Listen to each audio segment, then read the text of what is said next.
বিসমিল্লাহির রহমানির রহিম। স্বাধীনতা প্রিয়, গণতন্ত্র প্রিয় দেশবাসী, আসসালামু আলাইকুম।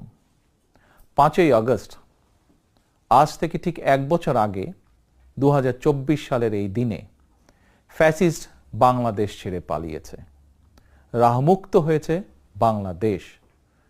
স্বাধীনতা প্রিয়, গণতন্ত্র প্রিয় জনগণের জন্য দিনটি আনন্দের, দিনটি বিজয়ের। রাহমুক্ত বাংলাদেশের এই দিনটিকে অন্তর্বর্তীকালীন সরকার জুলাই গণ অভ্যুত্থান দিবস হিসেবে ঘোষণা করেছে। তাবেদার মুক্ত বাংলাদেশের জনগণ প্রতি বছর এই দিনটিকে স্বাধীনভাবে সানন্দে সরকারি ছুটির দিন হিসেবে উপভোগ করবে। স্বাধীনতা এবং গণতান্ত্রিক রাজনৈতিক অধিকার চর্চার নতুন অঙ্গীকারে উদ্বুদ্ধ হবে।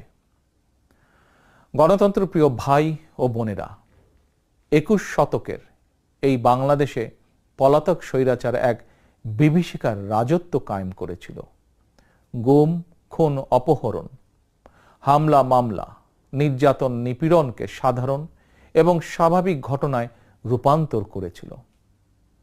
এই ফ্যাসিবাদের বিরুদ্ধে 1.5 দশকেরও বেশি সময় ধরে চলা আন্দোলনের সময় বিএনপি সহ ভিন্ন দল এবং মতের গণতন্ত্রের পক্ষের শক্তির লাখো কোটি নেতাকর্মীর জন্য দেশকে নরকে পরিণত করে রাখা হয়েছিল।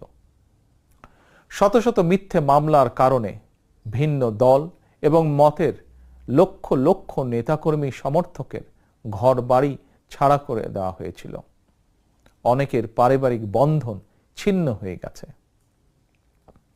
গণতন্ত্রকামী মানুষের কণ্ঠ রুদ্ধ করতে পলাতক স্বৈরাচারের নির্দেশে দেশে শত শত গোপন বন্দিখানা, আয়নাঘর বানানো হয়েছিল।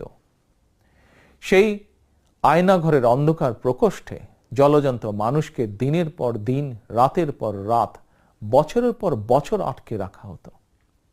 অনেককে চিরতরে গায়েব করে দেওয়া হয়েছে। বিএনপির সাবেক এমপি ইলিয়াস আলী কিংবা কমিশনার চৌধুরী আলমের আজও খোঁজ মেলেনি। বিচার বিভাগ, নির্বাচন কমিশন সহ দেশের সকল সাংবিধানিক বিধিবদ্ধ প্রতিষ্ঠানকে অকার্যকর করে দেওয়া হয়েছিল। সংবিধান উপেক্ষা করে মানুষের ভোটের অধিকার কেড়ে নিয়ে নির্বাচনী ব্যবস্থাকে প্রহসনে পরিণত করা হয়েছিল। দেশকে চিরতরে তাবেদার রাষ্ট্রে পরিণত করতে দেশের শিক্ষা ব্যবস্থাকে বিনষ্ট করার সকল আনুষ্ঠানিকতা